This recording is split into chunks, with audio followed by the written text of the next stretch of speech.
Hello everyone, আশা করছি তোমরা সকলেই ভালো আছো। আমিও ভালো আছি। আজকে আবার একটা নতুন ভিডিও নিয়ে চলে এসেছি তোমাদের কাছে।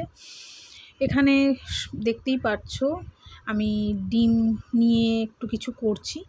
তো অ্যাকচুয়ালি বানাচ্ছি হচ্ছে ছেলের হেলদি কিছু খাওয়ার।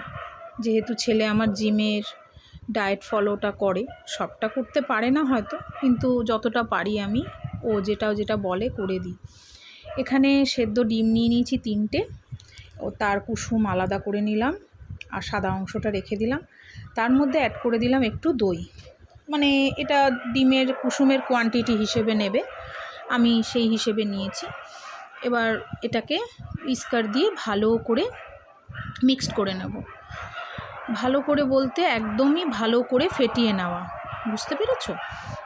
মানে উইস্ক যেটা দিয়ে আমি করছি দেখতেই পাবে, আমি পুরোপুরি একদম এটাকে একটা ভালো রকম মিক্সড করে ফেটিয়ে নিচ্ছি।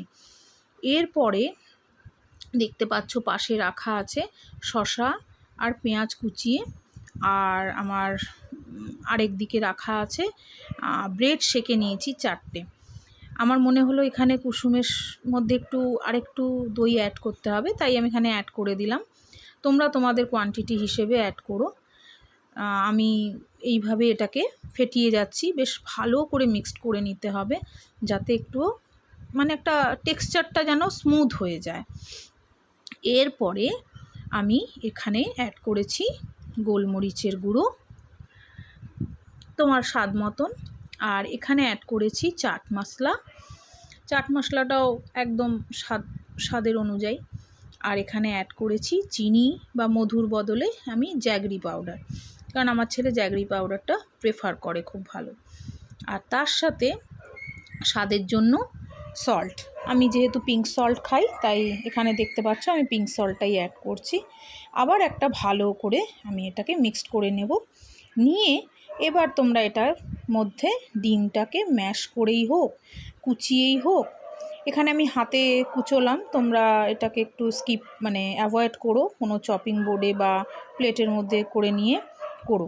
আমি একটু ভুলই করছিলাম। যাই হোক, এইভাবে ডিমগুলোকে আমি এখানে কেটে মিক্সড করে নিলাম। এরপরে আমি পেঁয়াজ শসা কুচিটা মিক্সড করে নেব, তবে সবটা নয়, যতটা পরিমাণ এই মিক্সারটা আছে মিক্সারটার মধ্যে ততটাই দেব, যতটা দরকার। আমি বাকিটুকুনি রেখে দিয়েছি। এবার এটাকেও ভালো করে মিক্স করে নিলাম। বলেছিলাম আমি পাউরুটি সেকে রেখে দিয়েছি, এখানে পাউরুটির মধ্যে আমি চামচে করে করে